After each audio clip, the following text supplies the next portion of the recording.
The world is still dark. When the first sounds of life stir the village, you are roused not by an alarm, but by the distant howl of a wolf and the insistent crowing of the village rooster. The air is thick, with the scent of dew-laden earth and the lingering smoke from last night's dying fires.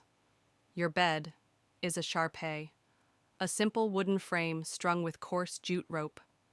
There is no mattress, only a thin, hand-woven cotton sheet that does little to cushion your bones. Beside you, your wife, Devi, sleeps soundly. On the floor, your children, Ramu, 8, and Lakshmi, 5, lie curled together, tangled in sleep. Dawn is still an hour away, but Devi stirs. She rises silently, careful not to wake the children. Barefoot.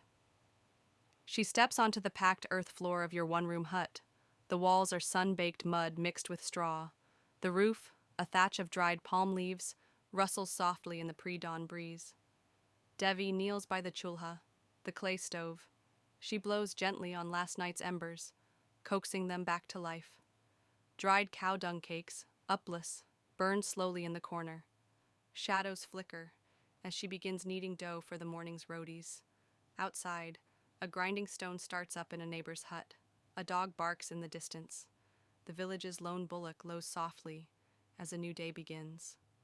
By the time the sun peeks over the horizon, the village is fully awake. You step outside, stretch your stiff muscles. The air is cool. The scent of damp earth and wood smoke lingers. Your hut is one of 50, clustered around a central clearing. Fields of wheat, barley, and pulses stretch out to the horizon. A narrow dirt path winds through the village, leading to the well. Women gather there already, brass pots balanced on their hips. You nod to your neighbors, draw cool, clear water, splash it on your face, washing away the last traces of sleep. Breakfast is simple: roti made from coarse wheat flour, roasted chickpeas, and a bowl of buttermilk. No sugar, no tea. Those are for the rich. You eat quickly. Sitting cross-legged outside your hut, Ramu joins you, still rubbing sleep from his eyes. At 8, he's expected to help in the fields. There's no school for him. Education is for Brahmins and merchants. He learns from the land, from you. Devi packs a small bundle of food, rotis, salt, and a raw onion. There will be no midday meal at home. You'll eat in the fields. The sun climbs higher. The heat becomes oppressive. You and Ramu reach your small plot, 2 acres on the village outskirts. The land is dry, the plow heavy. The bullocks strain against the yoke, their flanks slick with sweat. As you work, your mind drifts to the tax collector's last visit. Half of your harvest goes to the sultan, another portion to the zamindar. What remains must feed your family for the year. A poor harvest means hunger.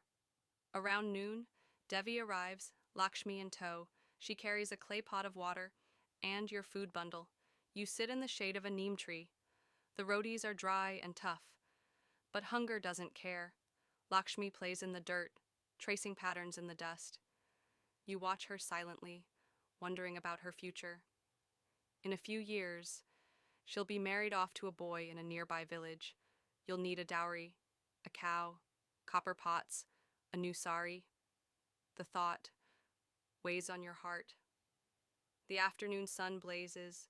Your shirt clings to your back. Sweat drips into your eyes. The plowing is done. But the fence must be repaired to keep out wild boars and stray cattle. Ramu helps as best he can, clumsy but eager. Your brother-in-law, Mohan, appears. He brings troubling news.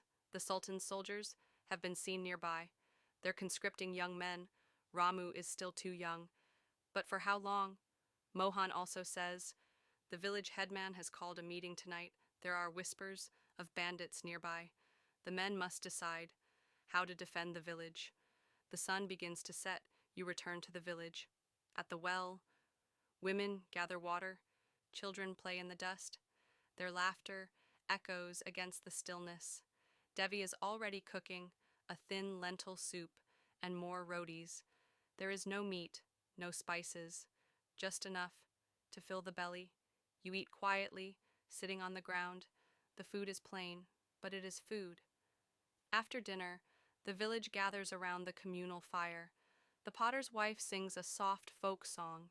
The blacksmith tells tales of Prithviraj Chauhan and his battles. Children's eyes grow wide with wonder. There are no lamps, no candles. When the fire dies, darkness swallows the village. You lie on your charpé, staring into nothing. The sounds of the night rise, crickets chirping, a jackal howling, your children breathing softly. You think of the Sultan's messengers. What will they demand next? More taxes? More men? But for now, there is stillness.